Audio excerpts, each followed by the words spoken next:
Neewunya n'okwewunya abadefendinga Mpuuga entegeera yaabwe. Nze neewunya n'okwewunya omuntu bwadda wali Kadaala naye ati Mpuuga mutuufu.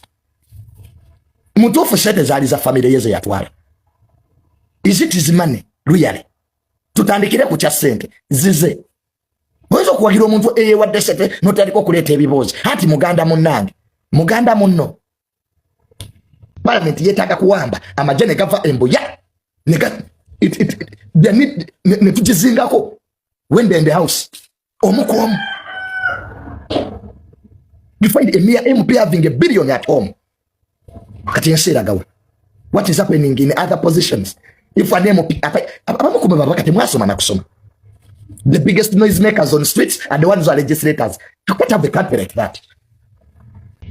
Kama tupa tutebintu by'abantu nga Katonda ali mu kubabonereza kati go bali mu punishment zaabwe ziyingiramu. Let them be punished.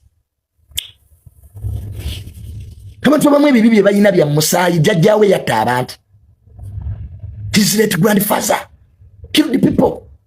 Kati mwabazzukulu mwabasasula. Tuba olina okugenda mu kyaki omenye ebibi. Kati nga bakubya amayumba g'abantu ennaasana. Ejo mirembe. Taga maziga mirembe. Oyinza okukabya abantu basoba mu 100. Eyo mpeera akiruyali. Akali no Rwanda badde lutobazi. Ne kati nze Junior oyinza okuntwala kuba amayumba g'abantu. Abantu bankabire. Nulaba bakazi abakulu. Nga bakaaba. Nga gwe lyesanyu lyo. Tuddemu nkaako obuntu. Banene ensite kungulwa teyina nnyiniyo. Lino ettaka twalisangawo era tujja kulireka. Twalisangawo. Bubeera kutegeera nti ensite teyina nnyiniyo. Tunoolire entaana ya Amin. Yo tune entaana y'Obote yameramu omuddo. Obote yali president wa. Entaana ye yameramu omuddo. Sibintu ebimu bane tutekemu nkaako obuntu. Nti abantu bano mbagoba woneka mbawe compensation. Bagende ewalala. Lukwago ne bw'oli muwaana n'ofukamira asitali kwa wadde omutwalo. Oyeriasi. Lukwago ne bw'oli musanga. N'omugambo tasobola kuwawa. Bakodo nnyo. Ate tebaagaliza. Baninze sira nko omuntu alina mutima mubi nga Lukwago. Olaba ekisaawe kyamu kyamuluma. Nga Lukwago ne toyiza sekanso zaamulema okwoza. Obwa Lord Mayor buli ku number plate gye yeetima. Bane Lukwago alina omutima mubi. Kuno mulabira ddala nga fitina. Hazimbi akasaawe. Kalinga pulutebo. Fitina. Lukwago lidde ssente epitirivu. Kati olunaku lumu mpite wa mukwano. Nina omuntu gwe nali ndeeseeko mu mmotoka. Tuva ku mulimu. Nkyakuba ekipakasi kyange. Tutuuke wa mukwano okajja mukaawa abakamanyi waali wakyaliwo n'ebimuli before oluguudo olwo. Twabeerangawo ebimuli waliwo nga abavubuka abakyala abaami abaatuulangawo abakulu n'abato. Kati saawa zaalinga 2 ez'olweggulo. Waliwo enzikizaawo ffenna tugimanyi. Kati ntuuka awo gwe nali nvuga n'aŋŋamba Fifi nze kanviremu wano mbuukemu kuba yali adda ku Ntebe Road. Ŋŋamba ninye boode nenze nzire eri kuba singa badde nnyambuka gye yali nze nali nnyambuka ku Kyansambya. N'aŋŋamba mbaali badde nsigala naye kati kanveemu nze it's okay. Kati omuntu oyo yava mu mmotoka. Bwe yagivaamu omubbi we yali alaba. Saddamu kusiba luggi. Nze ndi muntu akuba music ali loud mu mmotoka yange. Because I love music. Masigala nkube endongo yange.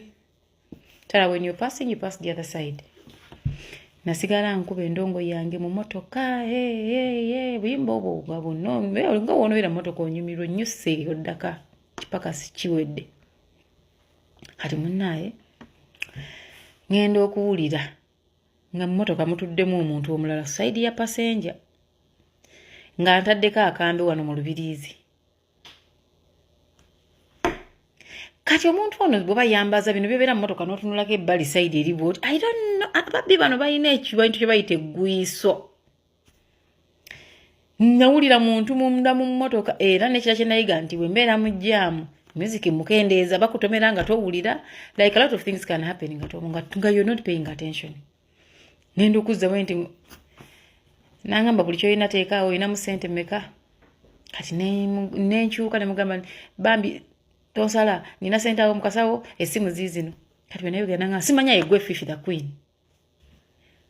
Nakkiriza mangu nga simanyi na nzikiriza ntaasibwe oba Nangamba ne mwana nawe oli wambwa lwaki togala kimotoka kyo kakiraba onyine dodo olunaku ne mugamba bambi tonsala ngenda kuwa sente ziri omwo nsaasira omanyi nga bw'olaajana tuli mu kajjaamu neiba wali abalowooza gwoli naye mu motoka omumanyi abantu bayitawo togambe banaye mu ntaase eriyo ebintu bye twalabanga mu movie nti omuntu bamuwambye nga bamuwambidde mu bantu noga sha nze nga osi ku banduulu nga tekinnakutuukako.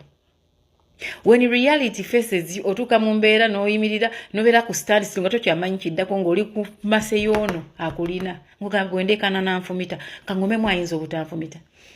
Nangamba gwe mwana Fifi nze nkubira gwe ddemu ggwe nkumanyi oyitanga wano nkulabanga toddamu okuyita wano ng'ekimotoka kyo tokigadde fezi n'essaawa tuba tukola.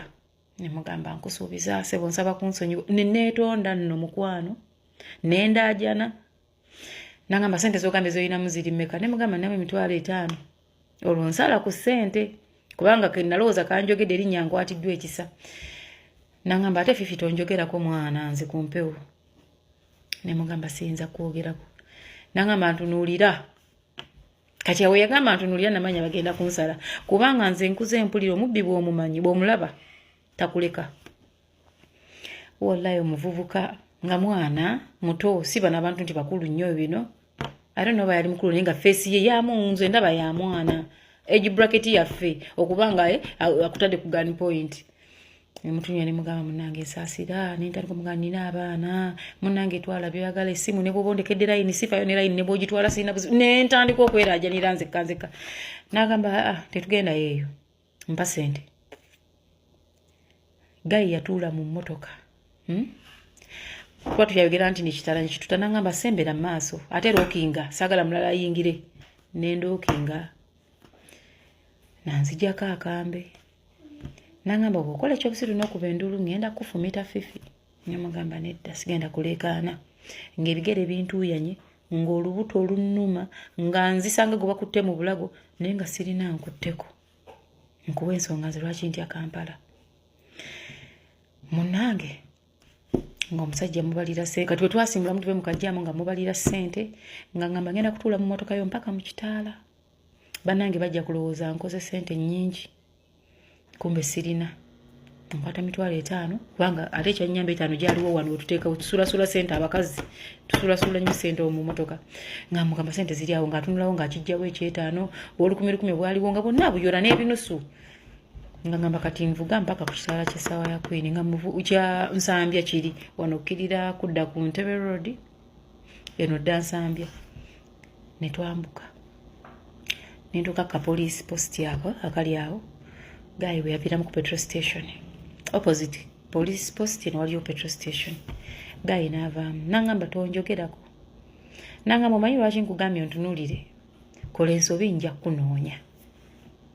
Naye bwe naddamu kuyita emisana ekyampisaawo era bane ng'omuntu aliko ekikuwujja mu lugezigezi muno mbunziremu mulabe yampita bulungi erinnya Fifi the Queen ogenda kola ontumirangako nga ye Gayi emisana abeera mu bimuli ng'ekiraba awo kujjaamu awo ng'emisana abeera mu bimuli era n'emisana bino bajja ku motoka ng'aleese obumuli ng'akwatakwata ku ndabirwamu ku nzigi alaba oba ayingira. Scenario nayo banzibako bwe batyo era nenjiga nze motoka yange olugituulamu tata enzigi nendabirwamu papa nendekawo katono emba wakulekako wansi ekyo nakikwata nakiyigirako oyo Gayi. Ntebe Road nze nkwesa nnyo oluguudo lw'Ensambya eyo gye nkulidde era gye nfubutuka. Kati munnange olunaku olulala nzija mu Ntebe Road bazimbye ettaawo nga n'ettaawo balizimbye ejjo ly'abalamu nga jama atukwata mujukira kati jama abakwata wafunda tiwakyali mbono yenyiga eryo li amwena osigala muleniyo ng'omuvubuka ajja nga ngamba oyinamu ku ssente amugamba sirina nga ngamba tulina ssente ngenda kutwala eno dry side mirror yo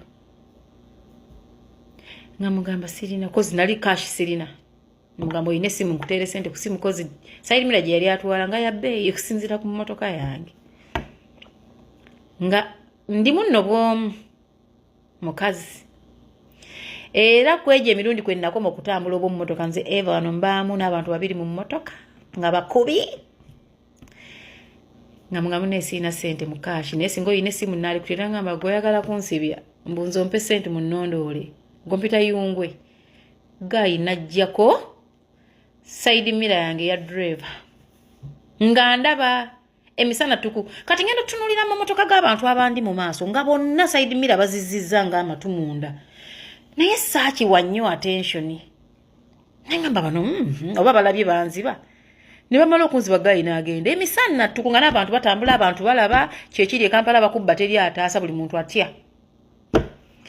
gayi n'akutula side mirror ku motoka yange